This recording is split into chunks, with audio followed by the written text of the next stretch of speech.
Good morning, everyone.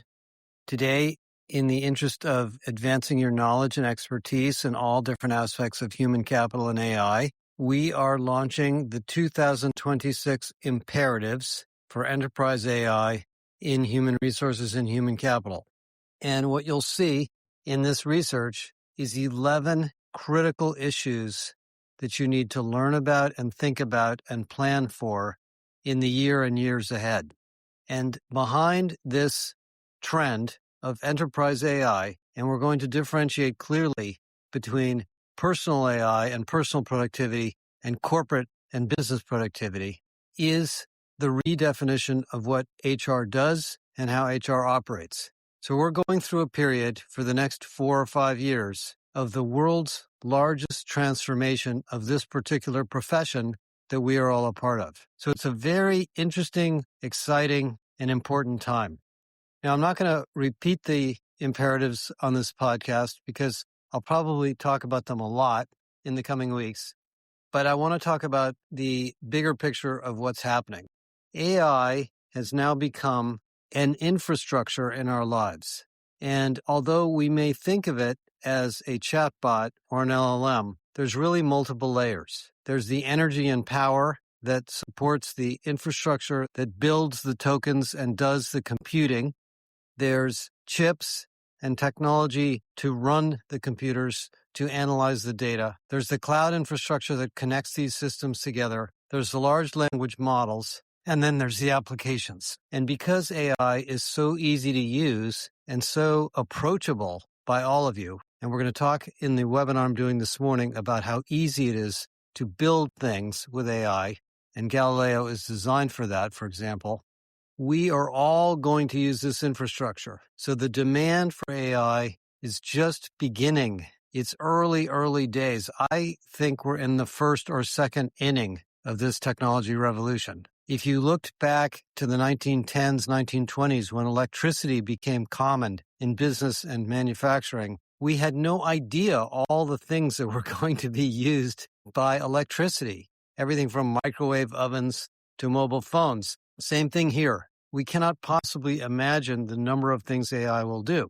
And what's unique about AI that is completely different from any computing technology we've ever had in the past is that AI does not require you to stick data into a database to analyze it or use it. It can interpret and create and understand highly unstructured data. It can understand your voice. It can make sense of your instructions. It can understand images. It can understand videos. It can understand complex multi-related data.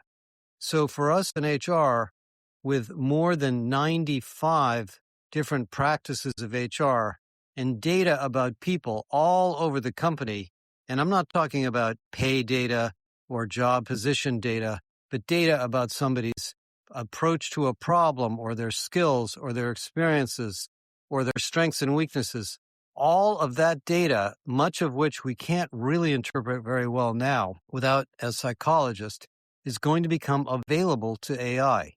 So we're going to have HR systems or people systems or human capital systems that are incredibly intelligent, useful, productive, and strategic in thinking about how to deploy people in our organizations. Now, as part of the launch of this massive amount of research, what we've decided to do is a couple things. There is a report that summarizes these 11 things available for those of you who license Galileo. We're not producing the report for non-Galileo users because all of the information in the report is loaded into Galileo, and Galileo is trained to help you assess your capabilities and readiness and maturity in all of these 11 things. So you can go through both Galileo, the agent, and our learning platform and ask it questions about these topics, and it will literally help you think through what you want to do as an individual, as a professional, as an organization in the world of enterprise AI.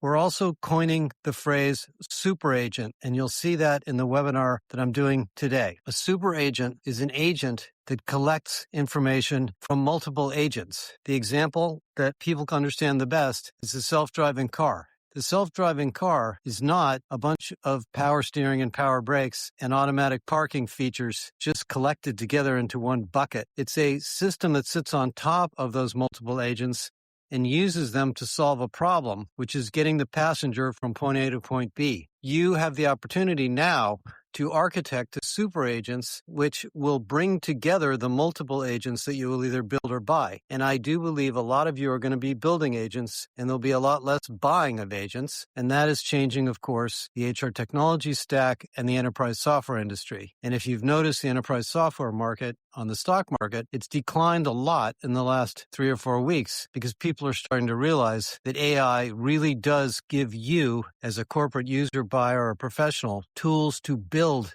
the applications you need. We also talk a lot in the imperatives about the people side of this. And despite all of these articles that have written about unemployment and possible job loss, we are going to see lots and lots of new jobs created. In the HR domain itself, we have done analysis in Galileo, and you can do this yourself, to show you that about 1/3 to 40% of the roles and job titles in HR today are going to go away. That doesn't mean the people are going to go away. It means those job descriptions are going to go away. Those people are going to find new opportunities to do new things. Manage agents, build agents, clean and curate data, or do other tasks in the company, including consulting and high-level support tasks, which today most business partners don't have time to do because they're too busy looking for reports. So the future of HR is not going to be no people. It's going to be much higher level people in a systemic HR model. And we have organization structures and models to help you think that through. The second part of the people equation is support of people. And it's interesting to me, as I'm doing a lot of thinking about the future at the moment, is that over the last multiple decades, we've had an extraordinarily positive outcome in longevity, in health, in all sorts of support systems in our lives.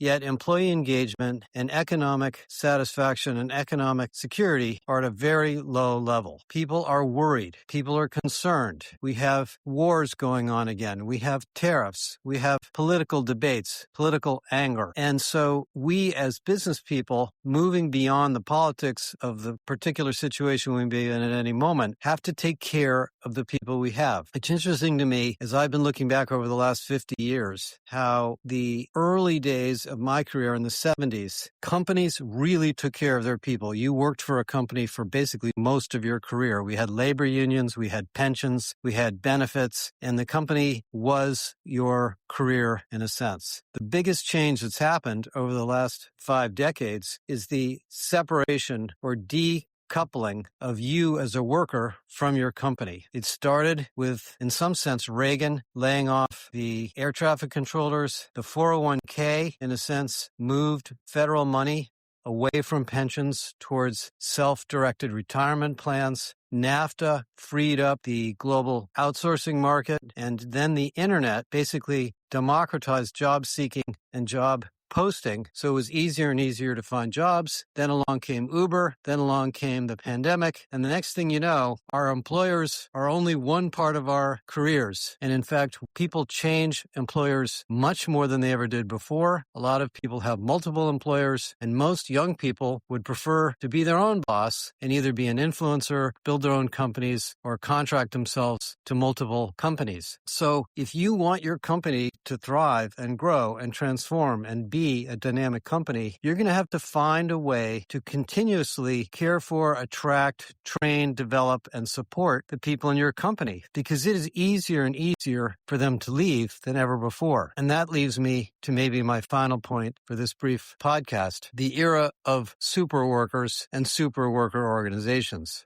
If you just think deeply about what AI is going to do, and we're all going to have personal AI on our phones, on our computers, in our watches, in our glasses, on our phones, in our clothes, etc., we're all going to have the opportunity to supercharge our work and our outcomes and our output and our productivity. And that means that some of us in some domains are going to be exceedingly productive and exceedingly powerful as professionals. Some maybe less than others. others. And so the differentiation between the high super performers and people that perhaps don't know how or don't want to learn how to use these tools is going to be extremely high.